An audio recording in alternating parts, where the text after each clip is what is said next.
Welcome to the deep dive. Today, we're unpacking a topic that feels both ancient and, well, incredibly relevant to your world right now: pandemics. Our goal is to really go beyond the headlines, explore how these huge health crises aren't just biological blips. They're actually powerful catalysts. They expose and then totally reshape the foundations of society.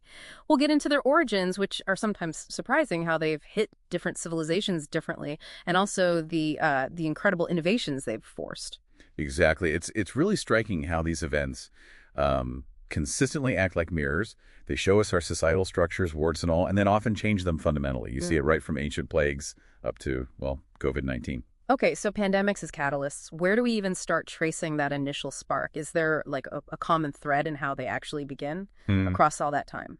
Oh, absolutely. The thing you see again and again is human movement, connectivity. If you think about it, the Black Death, it didn't just pop up everywhere. It traveled along those busy medieval trade routes, ships carrying goods, but also, carrying the plague. Then you have the 1918 Spanish flu, huge catastrophe. It hitched rides on World War I troop movements, crisscrossing continents. Right. And then jump to our time, COVID-19, its lightning fast spread, modern air travel. Our interconnectedness, it's always been the engine driving these things globally. And, this really underlines how critical it is to have strong global surveillance, watching for pathogens jumping from animals to humans, zoonotic spillover, especially now we're so hyper-connected. That makes a lot of sense, but it's also kind of sobering, isn't it? If connectivity is just part of being human, what does that mean for, being vulnerable? And once these diseases take hold through that connectivity, they start reshaping things.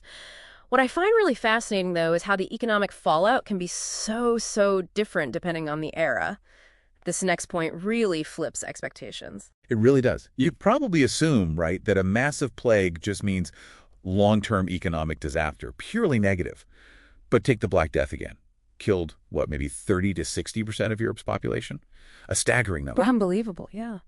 But counterintuitively, it actually led to a long-term increase in real wages. Yeah. And it basically ended serfdom in Western Europe. How did that work? Well, suddenly, the surviving laborers, there were fewer of them, so they had immense bargaining power.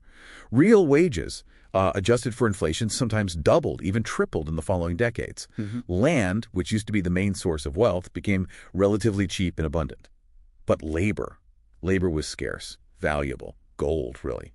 So this huge demographic shot in what was a pre-industrial sort of Malthusian economy where population bumps up against resources, it paradoxically rebalanced everything. It massively weakened the old feudal system, changed the whole relationship between lords and peasants, allowed for more social mobility even. And it even reduced economic inequality quite significantly. The richest 10%, they lost their grip on something like 15 to 20% of the total wealth. That's genuinely counterintuitive. So the Black Death, in this really strange twist, actually made things better, economically at least, for many who survived, more equal. But that feels like such a stark contrast to what we've experienced more recently, doesn't it? Oh, completely. A stark contrast. COVID-19 hit our modern, complex, globalized systems, and what did it do? It worsened the inequalities that were already there. It hit vulnerable groups harder: women, people who are self-employed, smaller businesses. It widened the digital divide, increased wealth gaps. Right. It just shows how different economic and social setups react to the same type of biological shock.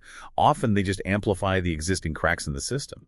So, okay, knowing how these massive disruptions ripple through society, what does this all mean for you listening now and for our future?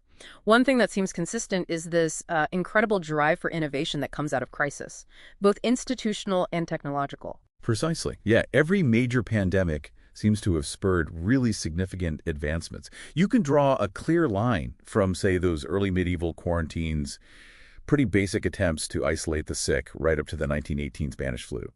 That pandemic forced the first really large-scale coordinated public health responses, things we recognize now. Yeah. Citywide bans on gatherings, mask mandates, organized public information campaigns. And that evolution, that institution building, it continued dramatically with AIDS, didn't it? Absolutely. AIDS drove not just the amazing development of antiretroviral therapy art, the drugs that manage the virus, but also the creation of global health organizations like UNAIDS.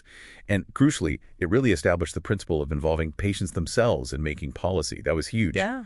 And then most recently, COVID-19 acted as this giant catalyst, is a good phrase for it, for medical innovation. Think about the mRNA vaccine technology. Speed.